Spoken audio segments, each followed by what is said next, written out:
Welcome to the Filmlinks podcast. A bi-weekly podcast where we analyze all that goes into effective filmmaking. I'm Jonathan. And I'm Alex. And this is episode 72, Bloody Button. And joining us for our Halloween episode is our special guest, Jason Harden. Yes, it is me, Jason Harden, here to spook you on this nice evening.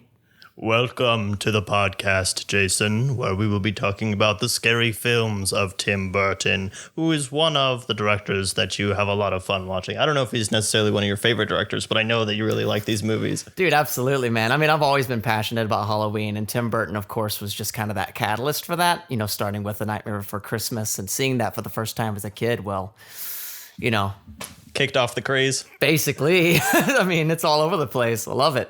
Oh, yeah, and we should mention right off the bat, even though The Nightmare Before Christmas has a lot of Tim Burton touches in it, and he did work on it as a producer, he was not the director on that film. Although that is a very, very common misconception.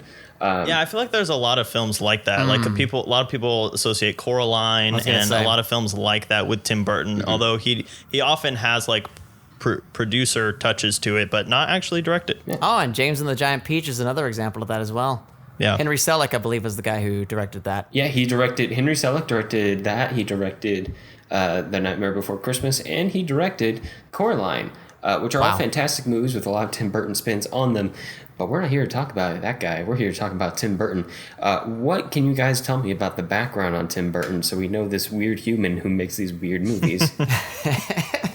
Well, something that we were actually talking about the night before was, you know, he did start off as a Disney animator. In fact, I don't know if he's actually officially credited on Fox and the Hound. I'm not sure.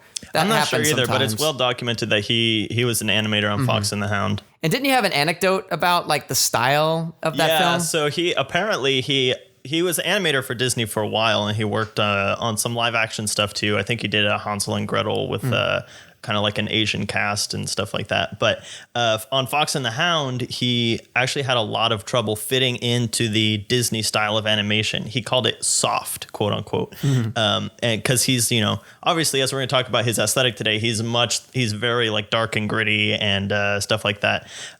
So he would be put on all these wide shots where he didn't have to draw the foxes or the other characters up close. And I think he was like the lead animator for Vixie, the female fox character. And he would start off on the wide shots, but as he kind of got used to the character, he would work on the closer ones. But yeah, he definitely had some creative and stylistic differences with Disney that he was able to kind of lean into whenever he broke away from them after his first feature, which was Pee-wee Herman's Big Adventure. Which is so random. It's such a strange thing. I mean, it makes perfect sense. It does have the eye-popping thing that we're going to see a couple times in the movies today. For some reason, Tim Burton loves those eye-popping graphics. Oh, dear God. A lot of people like to associate dark with Tim Burton, and that's certainly true. But also, it's not just dark. It's dark plus whimsical. And so Pee-wee Herman is a strangely good fit. It's just not quite as dark as some of his other material. Which is a perfect, you know, segue into our very first film, which happens to be Edward Scissorhands. So let's talk briefly about the movies we're talking about today. So starting with Edward Scissorhands from 1990.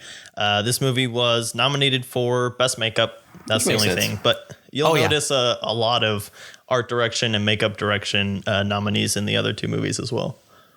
Yeah, and our second film today is Sleepy Hollow from 1999, which is, of course, based on the short story, The Legend of Sleepy Hollow by Washington Irving.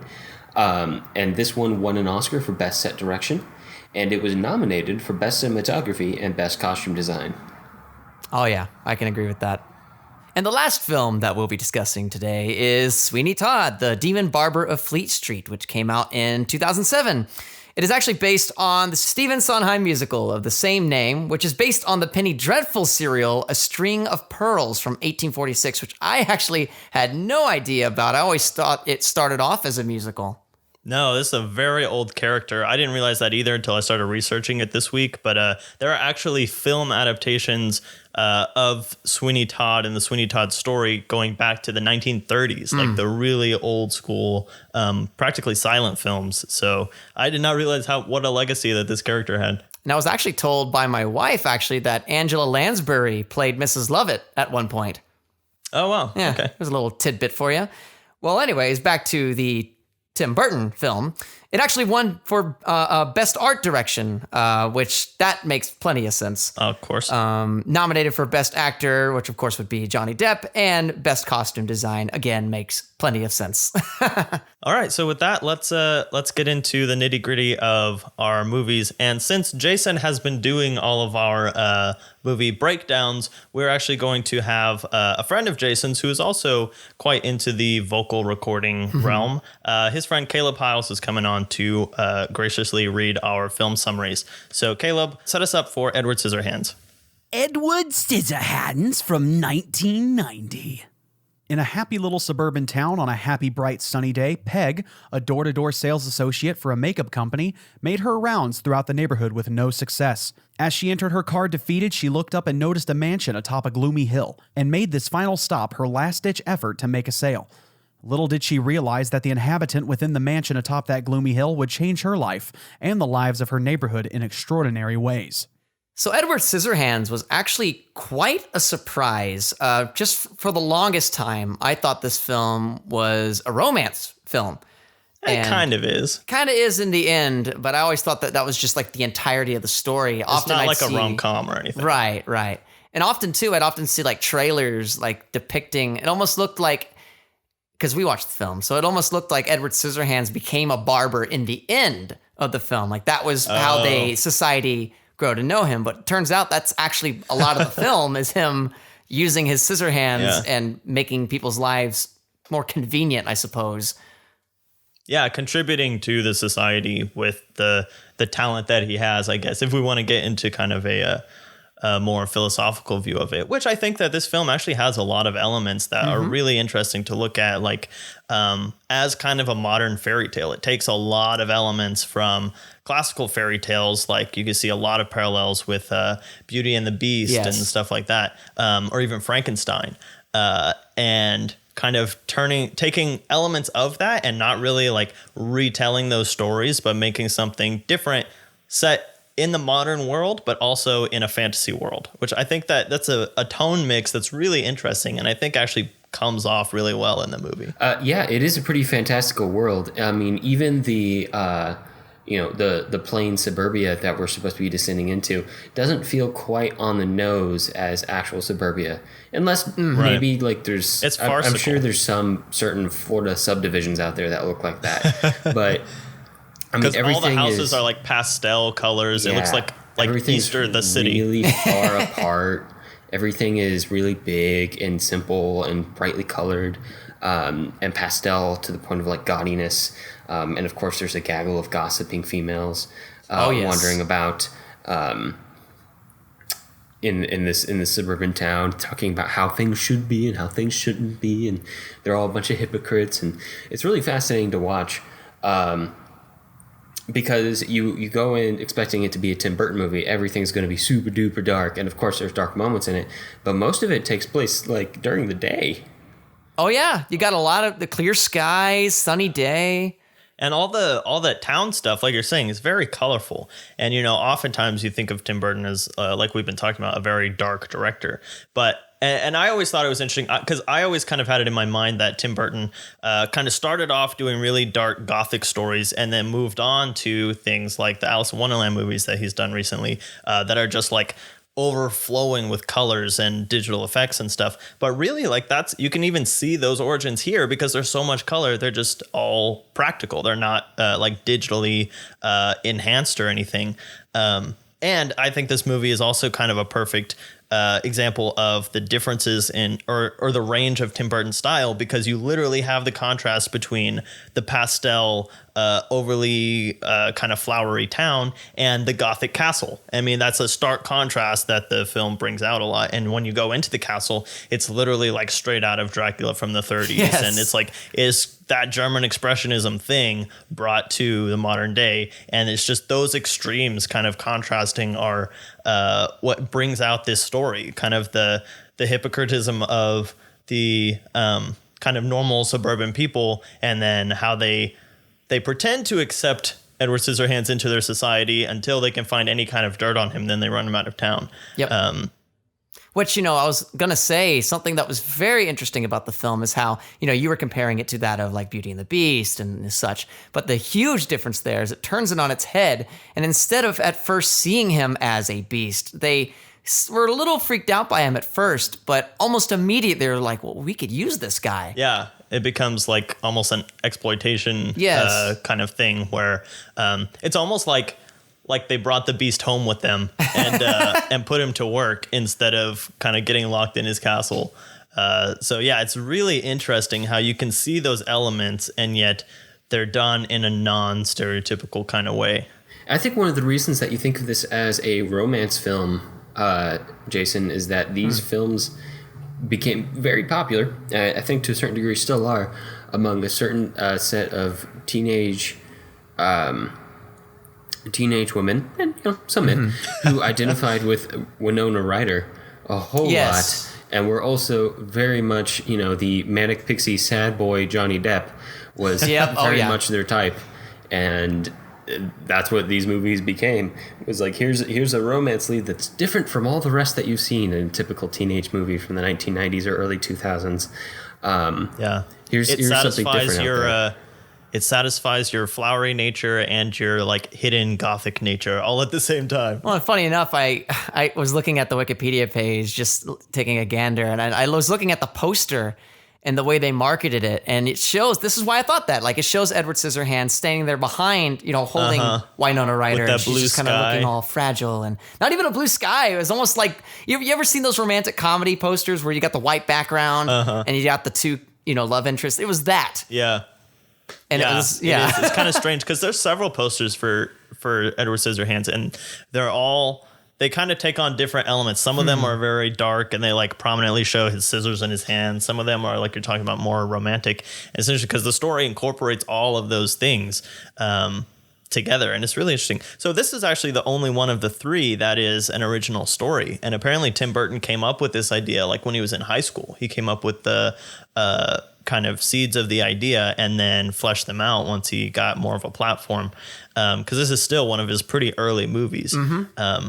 So I think that's interesting that we can see like how interested he is in fairy tales and that kind of thing in some of the later movies, even with Sleepy Hollow and the history behind Sweeney Todd. It's almost as if we underestimated what he could possibly do because we're so used to seeing, the stereotypical Tim Burton fare. Yeah, and all the adaptations that he does. But, when he puts his mind to creating his own movie, he kind of makes it in the same vein and makes something kind of fresh and new. And, of course, we got to talk about Johnny Depp because he's in all of these movies. He's kind of like he's the Robert De Niro of our Martin Scorsese episode. He's very much the poster boy for most Tim Burton films, especially these days. Yeah, and especially in the old days when they had so many collaborations like these. So, we've got Johnny Depp as this very sheltered, like literally sheltered character who is kind of taught manners by his quote unquote father, his creator guy. And then his creator dies before he can give him his hands, and so then he's kind of thrown out into the world, and he's got to try and make it. So he's not like completely oblivious. He knows how to interact with people. He tries to be polite. Like the great scene whenever he's trying to pick up the peas and the carrots with his scissors. Oh, my stomach was churning the whole time. I was like, it was so sad because they're all ignoring it. Like that happens the whole time. I know it's kind of got that. Almost a commentary on the way that we treat people who are, I guess to use modern vernacular, differently abled. So, and you've got like that old guy who's like, don't let anyone ever tell you that you're crippled or anything. Oh yeah, that's like until immediately they turn what he says. on him, and he goes, where's that cripple? So it's showing the hypocrisy from that side. But I think that this movie does a really good job of just the blocking, the blocking in each individual scene is pretty genius because there are scenes where like the mom and the daughter are making the bed after he's kind of poked holes in the water bed, and they're throwing dialogue back and forth while they're doing this. And same thing with the dinner scene where he's like trying to eat, and they're all like throwing dialogue and kind of ignoring him while he's like so focused on just getting a flippin' pea to his mouth because he's got these scissors for hands. So I think that this one shows a really good job of Tim Burton just using his directing to contrast the blocking and the dialogue and making it all come together really well. Absolutely. And Johnny Depp really is the guy who exemplifies what Tim Burton is trying to say, because it's just the way that Johnny Depp acts, which first of all, I think we talked about this too, how it's like he's slowly trying to figure out what Johnny Depp is going to become. Yeah, it's interesting to watch the characters in this because, you know, we're so used to him as like the Captain Jack Sparrow character or just like the quirky, like flamboyant character that these almost is like these three movies are kind of like a progression of him coming out of his shell in a way. And of course, that shows his range, but I think it's also kind of an interesting just metaphor for his career. Sure. Because in this one, he's so shy and he's so like trying to learn how to just interact with people Social that he graces doesn't have a lot of those ticks. You can still see Johnny Depp in there, of course, because it is. But as we watch these other movies, we kind of see him adding more of these elements that become kind of his trademarks nowadays in his career. Absolutely.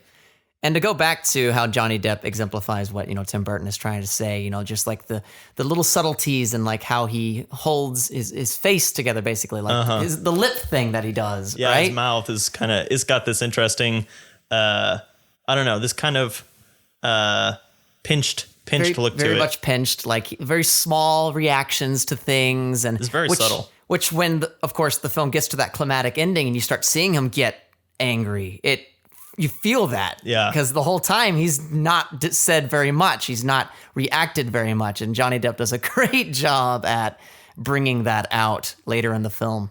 All right. So with that, let's move on to Sleepy Hollow. Sleepy Hollow from 1999. In 1799, Ichabod Crane, a constable for the New York City Police, is sent to the mysterious village of Sleepy Hollow to investigate a series of apparently supernatural murders involving decapitations that led to a well-known ghostly presence.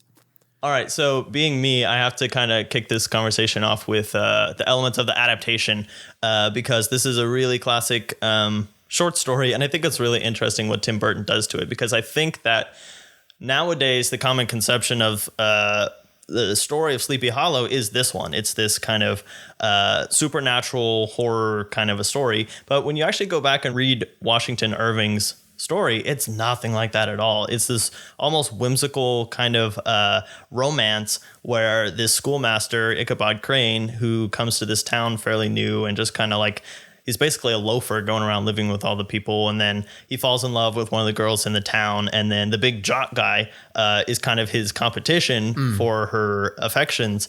And all these stories go around about the Headless Horseman and stuff and how he got his head shot off by a cannonball and he rides around trying to find it at night.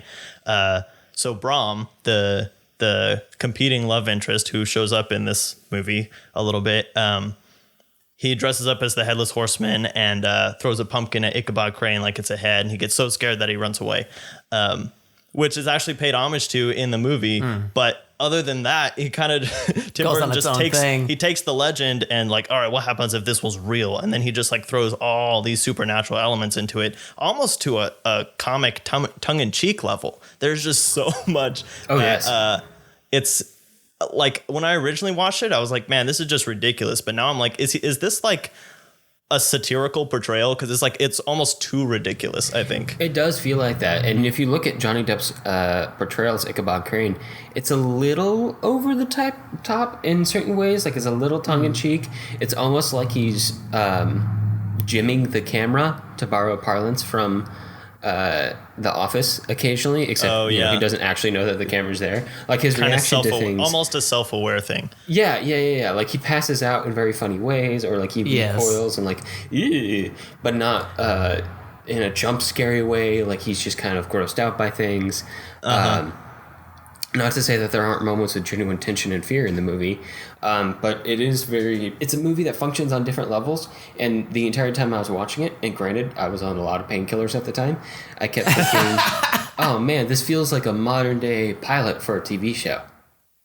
Yeah, that's true. And I think they did a Sleepy Hollow TV show recently, didn't they? They did. Like, it felt like they were setting up these characters to have these kind of like cheeky interactions and relationships with each other, and they were going to go investigate really, creepy stuff, but they always kind of shrug it off because they know better, and one of them's a good witch and stuff. Yeah, I thought it was interesting, like those elements of Johnny Depp's character where, they turn him from a schoolmaster in the story into a detective, almost Sherlock Holmes level, but then they also give him this element where he's squeamish. He's afraid of blood, and he faints at the sight of blood, but he's always like demanding for autopsies and investigating into these things. And I was like, that's such a weird contradiction in his character that really, I guess the only point of him being that squeamish is just like these little comic relief moments. Because they just add comedy to it as opposed to it being like a serious investigation all the way through, and we can handle whatever gross and crazy stuff happens, which a lot of gross and crazy stuff does happen. Well, now that I think about it, and I was talking to you earlier about the Disney animated short that came out, like probably, I'm guessing in the 50s. I've had to ballpark. I don't know if you've seen it, Alex, The Adventures of Ichabod and Mr. Toad. It's like a combined... They combine it with Wind in the Willows? Yes, it tells the Wind in the Willows, and then it's also right after that it goes into Ichabod. That's interesting. Ichabod story. So, anyways, that said, I really do feel like Tim Burton wanted to channel the Ichabod in that animated short because he is skittish. There's actually a scene in the movie. That seems more like the character from the story, because in the story they describe him as very comical. Like, he's all lanky. Like, he's very lanky. His elbows and knees are sticking out. Like, I think Washington Irving describes him as like his knees almost hit his chin when he's riding in the saddle. Yes. And in fact, they show that in the animated film. Okay. They draw him that way. There's a scene where he's riding the horse and the knees are up to his face. But yeah, like in specific, like there's a scene where, in the animated short where Brahm is trying to scare Ichabod. And so he's telling him the story of the Headless Horseman. And Ichabod has like the cup of tea and it's shaking and the tea's spilling everywhere. And there's a scene in the movie where that very thing kind of happens. Yeah. If you remember, he's in the room with the judges or, the guys with the wigs.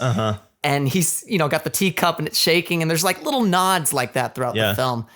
And I wonder what y'all's thought is, but I'm guessing y'all feel like that kind of kills the mood that they're going for. Yeah, I think it's interesting that they're trying to keep that lightheartedness from the story and then bring it as dark as they do, because it gets so dark that it just felt disjointed. And that's why I feel like it had to have been done tongue-in-cheek, kind of nod to the camera, like you were saying, Alex, mode, because they just feel so different.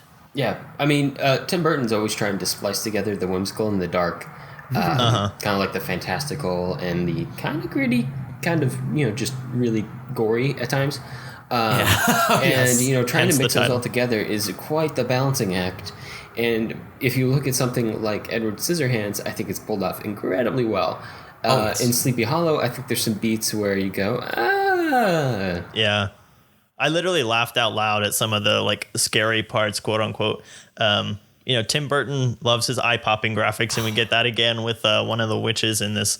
And also whenever the Headless Horseman gets his head back, I didn't even realize that happened. Of him like putting his skin back on or something. And these are, I guess this is the late 90s graphics now, but this is not, I don't know what the budget comparison is, but this is not The Matrix by any means as far as the quality of the graphics. It didn't age well. But one of the things I want to bring up is as far as like the tone, because a big part of the tone is the visual style. And since this movie has basically none of the color that Edward Scissorhands does, this is one of the movies where you get that idea of Tim Burton as a very dark director. Absolutely. Because this movie is very devoid of color. It's very, I can't remember the right term for it, but when you're shooting film, you would do like a wash. Like a wash on the film. And actually the cinematographer on this film is Emmanuel Lubezki, who has won several Oscars for cinematography. And we talked about, I believe, with in our Mexico episode. But so it's done very well. It's very beautiful, but it's just dark all the way through. There's not a visual mixing of whimsy and gothic. It's all in the dialogue. And I think the fact that it doesn't come through in the visuals is part of what makes that contrast harder to swallow. So another thing, kind of going back to Jason, the part where you talk about his tea kind of following, that's like near the very beginning of the movie when they just kind of lay out the whole legend. I thought that was very interesting for a movie that is a mystery, and it's like we're trying to like figure out all these things. The legend of the Headless Horseman is not part of the mystery at all. Not at all. In the first 15 minutes, they sit Ichabod Crane down and they tell him the whole story. Not like, oh, this is a legend, but like, oh, this is a real thing that actually happened. And it's all just like, it's just laid out in a long flashback where Christopher Walken has this great performance. Oh my goodness. As the Hessian that gets decapitated and goes around like decapitating people. Where you could make it this big mystery about who the Headless Horseman is and how how he's kind of this mysterious figure that kind of shows up. Is he there or is he not? They really they don't make that an option at all. They tell you the whole story. They show you the Headless Horseman in the first like 2 minutes in the very beginning of the movie when he comes and kills the two guys, the coachman and his driver or whatever. They could have at least hidden his face, everything. Well, but he didn't have a face, but true. But in the legend part, in the flashback, you're right. He's got Christopher Walken with the sharpened teeth and all that. Gave it away, and I wish they had like waited until the very end to reveal Christopher Walken. I think that would have been even more funny. Yeah, especially playing off of that head thing. It's like, if we're going to show his face at the end, then maybe we kind of hide his face almost in an Eye of the Beholder kind of thing, because I got to get my Twilight Zone references in there. But just kind of like hide his face in the flashback and just make that a mystery at least. But they just kind of threw it all out there, and then we're left with just the force of the mystery that Tim Burton is bringing to this, because all the mystery of Washington Irving's story is kind of sucked out in the first couple minutes of the movie. It does feel like the goal for this film really was to be, as you were saying, tongue-in-cheek, to be remembered as something you can watch during Halloween, just for fun, and...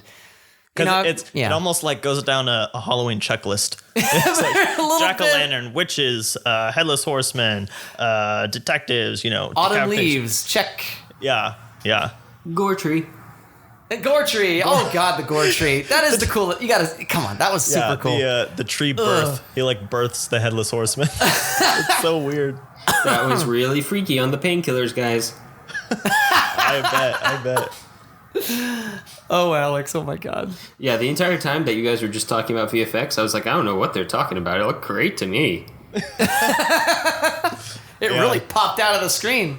Yeah, man. Some of the elements Alex are talking about might have been just fever dream. We don't know.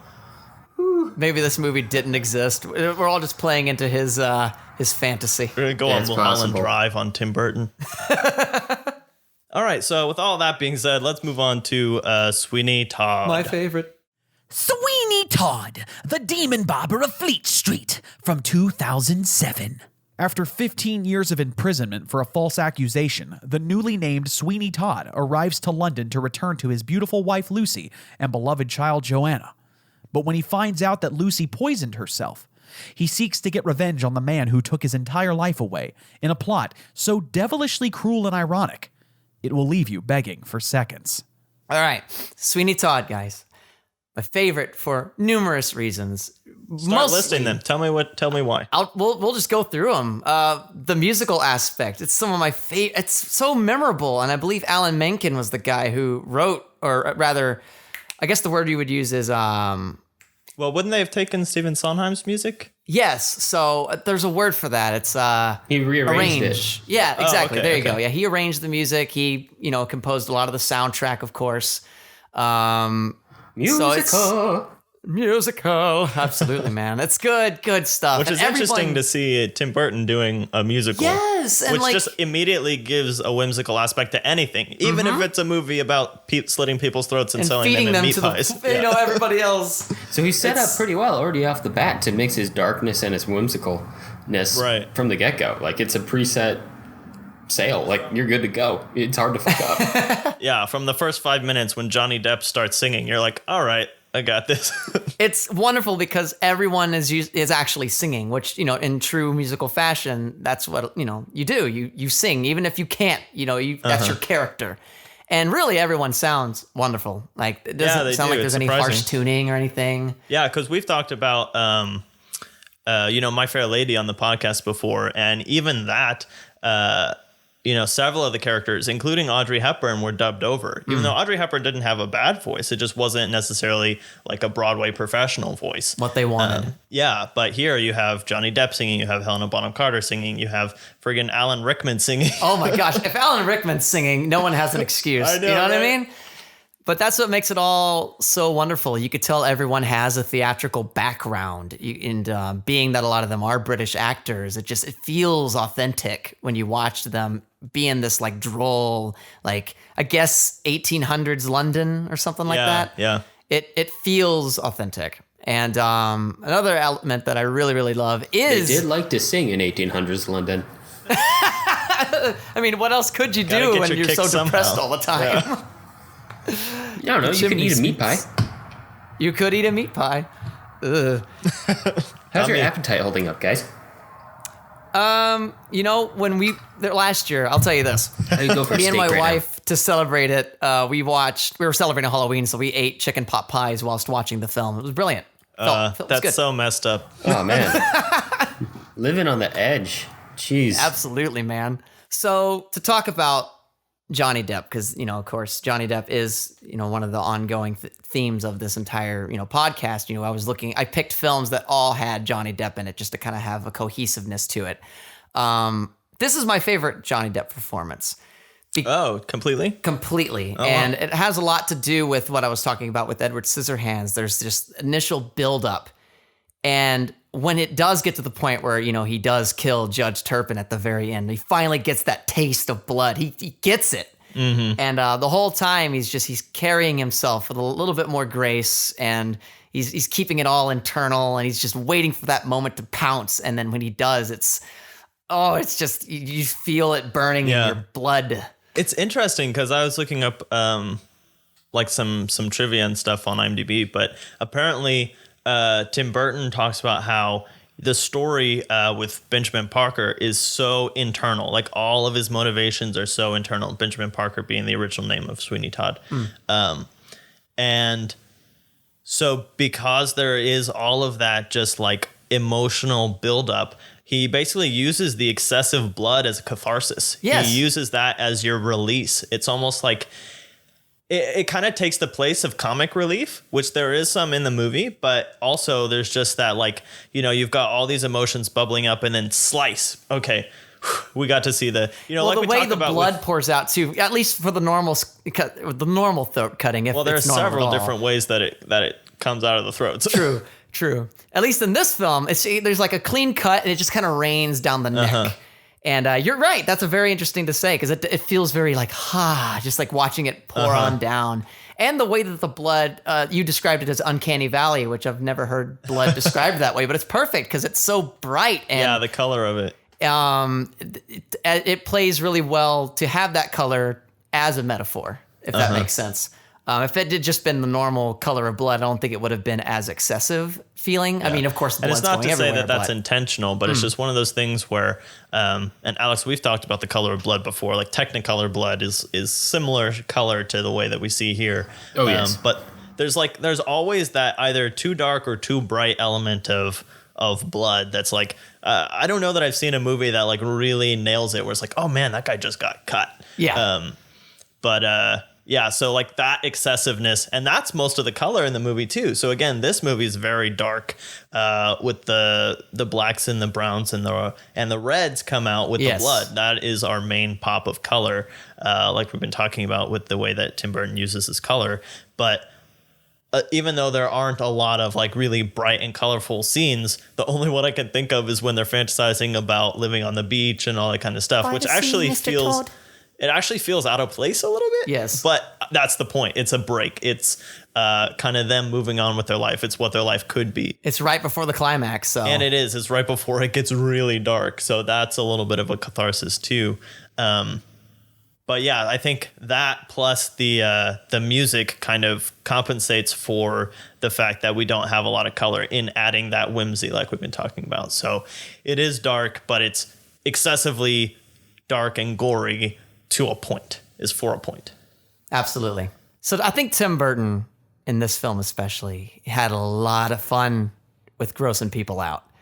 And from the very first moment you walked into, Mrs. Lovett's pie shop, the set design and the props that were used, just everything, it really exemplifies the gross out stuff of this film. Like when she's like kneading cockroaches into the dough that she's using. It's just there it is. And that's the what green you do. slime that's like not even explained that it's meat at all. Oh except yeah, for the fact there's that only it's a one meat thing that's pie. implied is that she made it out of cats. Oh, okay. And that's I forgot about all that. you know. You don't know what the slime is. Yeah, Yeah. it's gross. And Cat. cat slime. And then she feeds it to Johnny Depp in the song, and then he eats it, and he's just like, Yeah, he grimaces. in that way. And that's an interesting thing about Johnny Depp's performance here, because this is kind of the culmination that we've been talking about. And it's not as, like I was saying, flamboyant as some of his other characters, like the Mad Hatter or what have you, in these fantasy roles. Well, and it's even not as over the top reactive like his Sleepy Hollow role, because he's very jumpy and But it is more kind of, I guess the character is more confident. He's very dark and brooding. So a lot of times he has kind of that almost introvertiveness, but also, when he gets to those moments where, he thinks he's got his guy, or he's coming up with an idea that will help him get there, you can see it. It's big. It's and it has to be, because you're coming from a musical, so all stage stuff is big and large. Yep. And Johnny Depp gets to lean into that a little bit more in this movie than he does in the other two. Yeah. I think that it's a great. It's this is why Johnny Depp works with this musical, because, for example, the Epiphany, where he lost his chance at Judge Turpin the first time, and now he's just like, what am I gonna do? What am I gonna do about this? And he's just lamenting about everything that's happened up to this point, and then he realizes, I could do something about it, and just that big performance that he gives, and it's just so, I don't know. I feel so lame. I feel like it's a cop-out thing to say, but it's so much fun to watch. It is a lot of fun. Just seeing him go all out, like everything that has led up to this point, I feel like. And, I'm sure he's had other movies that are possibly better than this, but from my point of view, I feel like it was all leading up to this film. It's like, it's theater. It's all the stuff that he was doing with Tim Burton. It's all those little subtleties Jason, in his there's acting. that one where he was a lizard. What movie was? Oh, Rango! I genuinely enjoy Rango, unironically. I have not seen Rango. Okay, we got to fix that. That is such a great just homage to the Western genre. All right, that sounds good then. I do like that we get to see a sampling from Helena Bonham Carter in this movie, and we got to see a sampling of Winona Ryder in Edward Scissorhands, because Winona Ryder's kind of like the female lead muse for Tim Burton's early career, and then it kind of transitions into Helena Bonham Carter later on. That is an interesting thing. And there's a personal, connection, because Winona Ryder and Johnny Depp had a relationship for a long time. Did. And Helena Bonham Carter and Tim Burton were married during the time of Sweeney Todd. I think the only one of the ones that we're talking about today. But Jason and I watched Sweeney Todd together, and we were looking up trivia, and apparently Helena Bonham Carter was pregnant with their second child during the filming, and she was very concerned that you could pick up on some of those changes in her body that were happening throughout the film, and since they didn't shoot it in order, it's not very consistent, which you don't really notice until you're like, oh hey, yeah, it is a little bit different in this scene than it was before. I joked about taking the film and doing a supercut of just her body changing over the pregnant period. It's too funny. But seriously, we should talk about Helena Bonham Carter real quick. I know we're sitting on Sweeney Todd for a while, but there's a lot to take in with this movie. Yeah. Helena Bonham Carter, it's interesting seeing her too. And, I don't know if y'all have done any movies where she's been involved, but she started off as well doing more theatrical type films. There's a movie, Room with a View, where she kind of plays this really just regal kind of character, almost Pride and Prejudice kind of type of dialogue. And it's interesting seeing her start there and then over time evolve into where she is now, where she's mostly known for her gothic kind of stuff. Well, she's kind of, I don't think that's her whole image, because, she's done things like The King's Speech and stuff like that, where she kind of gets back to more of a regal, and that's a very much prim and proper, more modern, but take on British British culture. Shoot, I don't even know where to go with that. I love this film. I really do. I like that. It's a tale of revenge, but this isn't necessarily a unique thing in Tales of Revenge, but I like Tales of Revenge where the ideal of revenge becomes so all-consuming that it starts eating itself. Like the character becomes so vengeful that the fire that he's casting upon others turns on himself until every possibility of happiness in the future is destroyed. Yeah. And this is a perfect movie for that because, he's kind of, by the end, and we're going to get way into spoilers at this point, but by the end, he's, made this new life with Helena Bonham Carter's character. He's kind of given up all hope. He's finally got his man. And then he realizes that Helena Bonham Carter has lied to him about his wife. Yes. The whole reason for his revenge is not even she's still alive. She's still there and she knew it, but he's killed her unknowing who she is. And so then he just turns on Helena Bonham Carter, pushes her into the furnace. So literally those fires of revenge, Alex. Yeah. And then Yeah. He's searching for that blood of that catharsis, that blood flow. But typically you find that once the blood starts flowing, it might feel good, but it's hard to make it stop. Yeah. Which, interestingly enough, at the very end of the film, when Toby comes out of the sewer, the little kid that they were kind of taking in, we don't know where he is for most of the ending until that very last moment where after, Helena Bonham Carter's character, Mrs. Lovett, is dead. And he's earlier vowed to protect her, Yes. Helena Bonham Carter's character. Yeah, the little kid, Toby, vowed to protect Mrs. Lovett. So he kind of comes out of the shadows and, in an interesting turn of events, slits Johnny Depp's or Miss Sweeney Todd's throat. Uh-huh. But if you look at Sweeney Todd, he kind of leans back into it. He knows Toby's behind him. Yeah. And he just kind of leans his neck back. And then Toby takes the cut and it's the final spilling of blood. And it kind of goes over, his dead wife. And just kind of playing off what you were saying, Alex. It's like almost as if his own blood is that resolve. Yeah. No, that poor kid. Dude, he looked like a mess. I was like, where's his story? Like, what does he do? It's amazing there hasn't been a sequel. No, but one of the other story elements that I kind of picked up on this time that I remember from the first time, but it's been a while since I watched it, is the foil between Johnny Depp and Judge Turpin. Because I picked up a lot more this time on the fact that Judge Turpin has this mindset of, and he literally says in the movie, everyone has done something that they deserve hanging for. So you literally see him condemn this little 10-year-old boy to hang. And he's just got this mindset that everyone deserves to die. Everything is terrible. And, he's like the worst character there is. Obviously he's the villain. But Johnny Depp gets the same thing, and he has a song about. He literally says that in a song. The whole deserve to die. Everyone deserves to die, and so they're literally foils of each other, and they talk about it too. They say whenever at the very end when they meet, and Johnny Depp says it's nice to meet someone who has similar tastes in women and stuff like that, because obviously Judge Turpin stole his wife and his daughter. But they also are coming from the exact same worldview, and those worldviews kind of clash at the end. And Johnny Depp is just being much more literal, doing practically the same thing that Judge Turpin is doing, because Judge Turpin is indirectly killing all of these people in a similar way. And we don't get as deep into Judge Turpin's side, but we get the sense that they are two sides of the same coin. I've never thought of it that way, and it actually makes perfect sense. In fact, for most of the film, that very idea is separated. Like, you'll see their scenes separated and you'll get their point of view. But there's that part in the movie, the very first time that, Sweeney has Judge Turpin in his barber chair, where they're singing that song, Pretty Women, and they're both musing over the idea of their ideal, beautiful woman.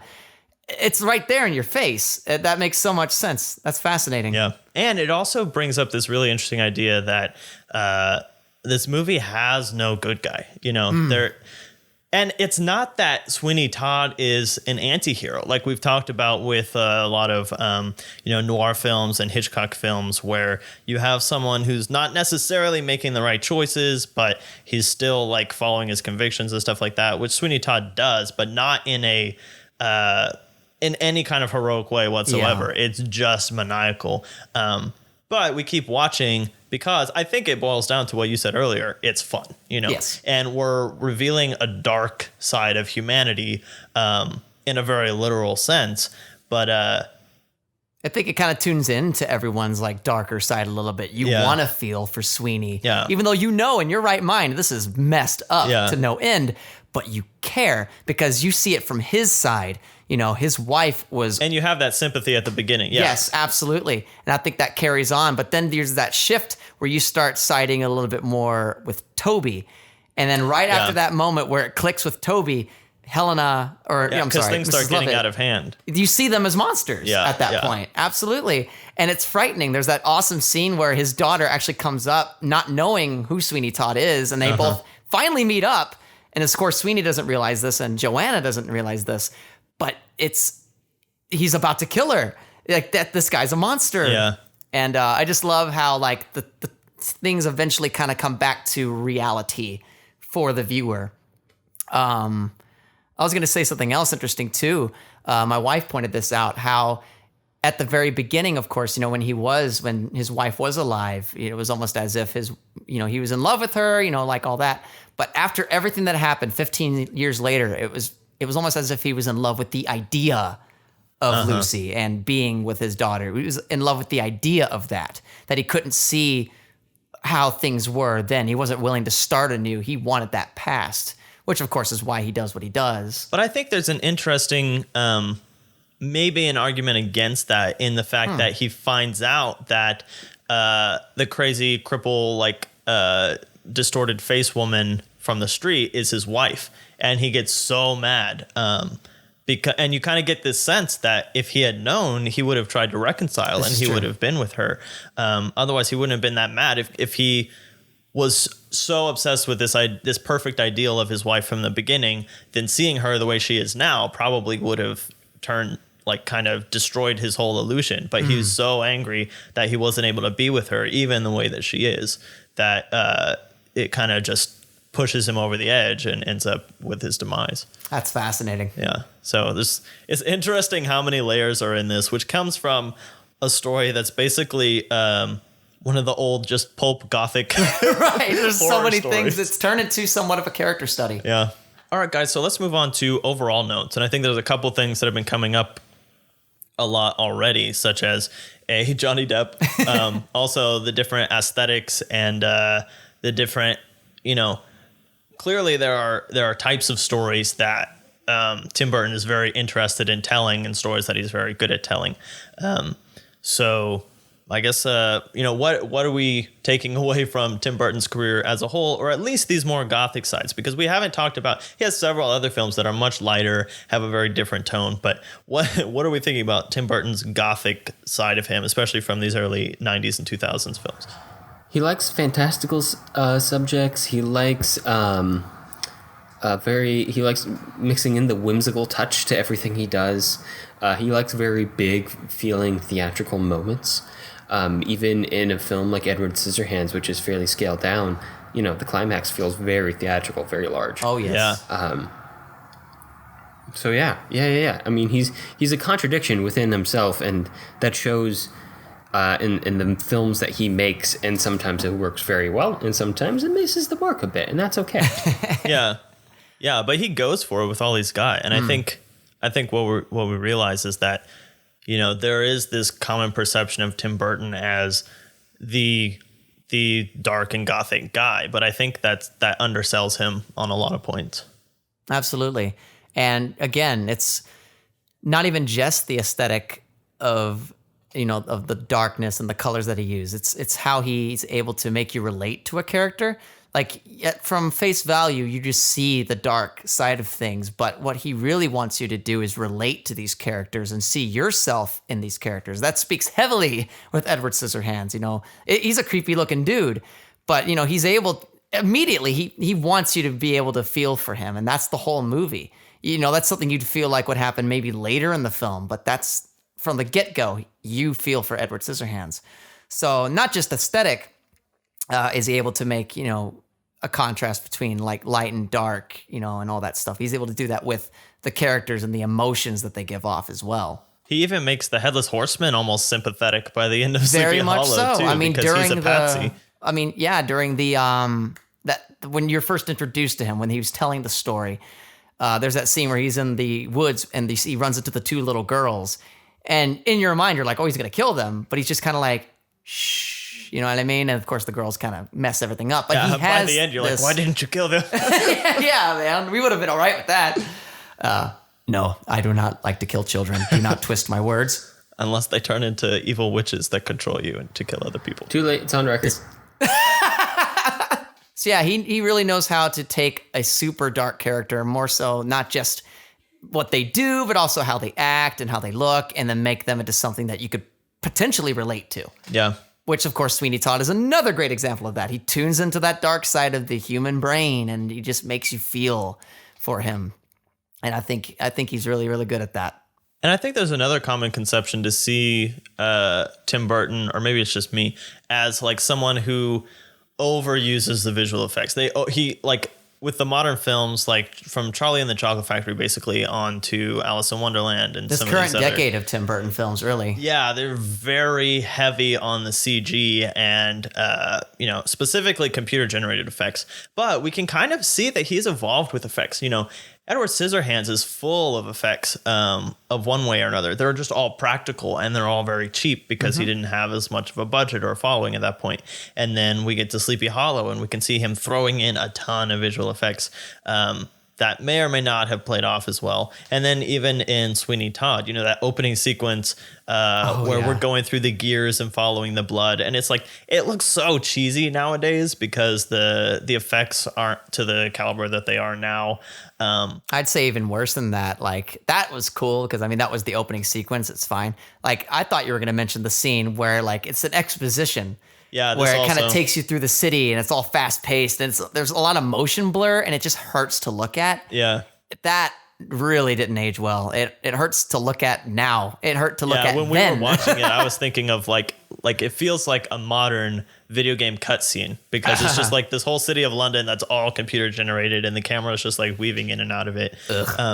But Sweeney Todd just feels so staged and artificial anyway. That's part of its charm, that I don't think that it suffers too much from that, and especially because the gore is supposed to be so over the top, that those bright colors and that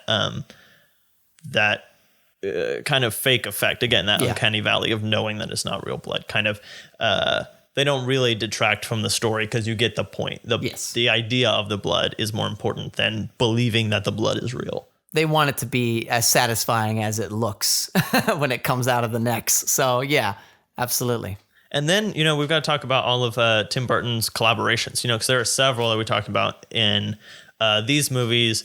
Winona Ryder is in many of Tim Burton's films. Helena Bonham Carter is in several. Obviously Johnny Depp, but also collaborators like Danny Elfman. Oh, yes. Who does almost all of Tim Burton's scores. I don't know what movies he has not done. But I think Danny Elfman is kind of, I don't know if he has this perception from working from Tim Burton so much, but he's got this really great just tone of this eerie kind of audio atmosphere, not even like making tunes, like you think of John Williams and you can think of these specific tunes, but Danny Elfman is a little better at just creating this atmosphere and this feeling, even if you can't pick out like the music on its own. You hear it and you think, oh yeah, this is from a Tim Burton film. I've heard this before. And a lot of it has the kind of same vibes as, say, The Nightmare Before Christmas, which of course Danny Elfman wrote the music for that as well. So just the way it kind of like waltzes around the notes, and you have the choral children, which is used a lot as we've seen in these past few films. It's very interesting. Danny Elfman, he came out of a 1980s, I don't want to say new wave, but it was an 80s band called Oingo Boingo. And he did a lot of 80s pop songs. There's some stuff that's even been on the radio from him.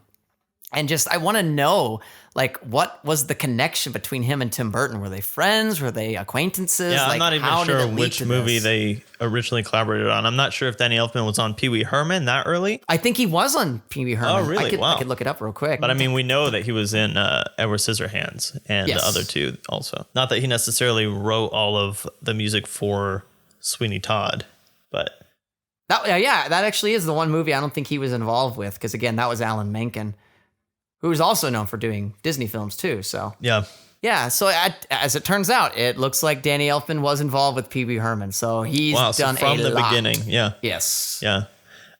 They met somewhere along the way. Mm-hmm. Because Tim Burton did a lot of short films. He did a lot of stuff with Disney. Vincent. Which, speaking of Vincent Price was in Edward Scissorhands. Oh, okay.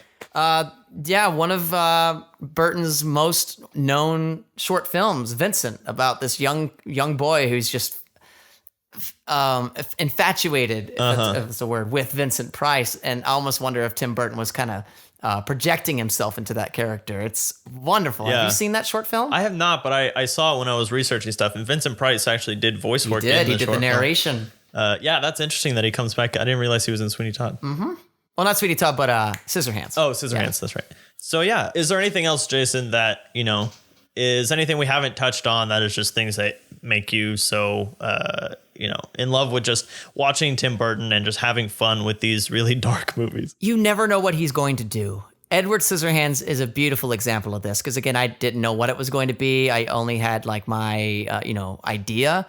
And every scene, there was just something to surprise you, and the way they ended the film was a surprise. It was not what I expected. The movie itself is not what I expected, and every time Tim Burton puts his hand on something, I have to see it. I just want to know what he's going to do, even though you'd think at this point you'd seen he creates his ois tropes. He's a tropey guy, true.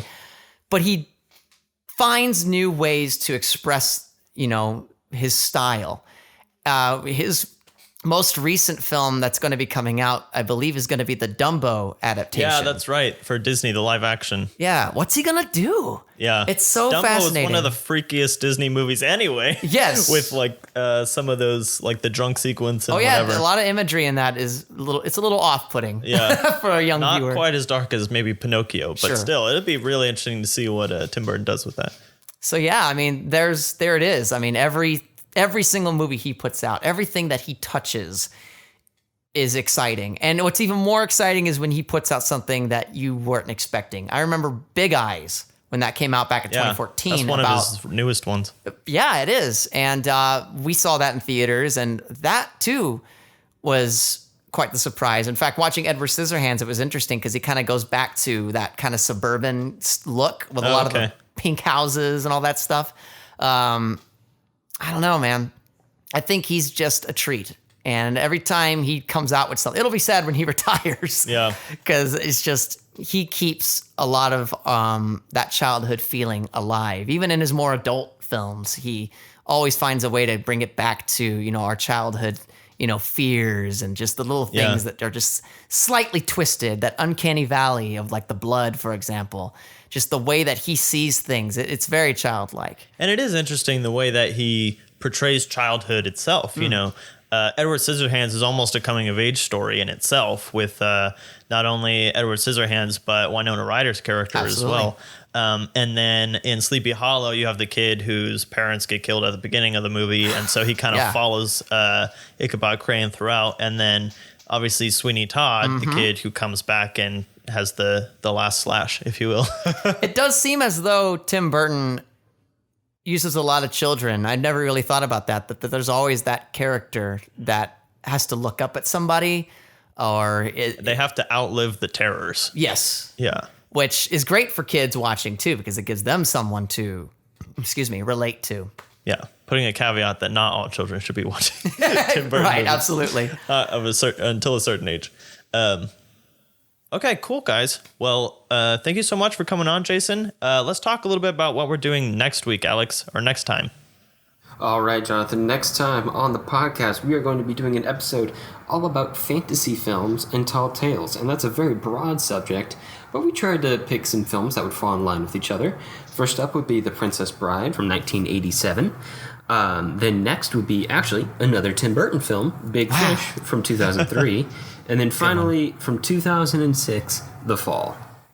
And guys, I freaking love The Fall. So I will be gushing about that movie. Lee Pace. It's so good. Beautiful man. Yeah, so it should be a good lineup. 3 really solid movies with some interesting ties. All right, that's all the time we have for this episode. If you have movie suggestions for us or just want to reach out, I can be found on Twitter at JSSatchel. And I'm at Alex Geringer. And I'm at the Blue Jay 1994. And I'm at Caleb Hiles. And to find links to things that we talked about today, you can view them on the blog at thefilmlinks.com. If you like the show, let us know. Leave us a review on iTunes so other people know what we're all about. We definitely appreciate it. Talk to you next time. All right. Thanks so much for coming on, Jason. We really enjoyed this conversation. Dude, Yeah, thanks, it really Jason. is. Yeah, thank you guys. Y'all are the ones who brought me on, and thank y'all for letting me, pick these movies. Just, these movies mean a lot to me. They mean a lot to my family. Hi, Mom. I'm a big Halloween junkie, so if y'all ever want to look at more films like this or just even challenge me, have me watch something I've never seen, I would love to come on and just talk about something. It's a lot of fun just to experience absolutely. these.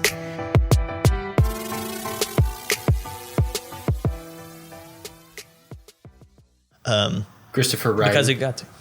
Do what? Christopher Ryden. Yeah, he was riding a lot. Christopher Ryden from the grave. All right, keep it going, Alex. Christopher Decapitated. Yep. Christopher walking through a winter wonderland.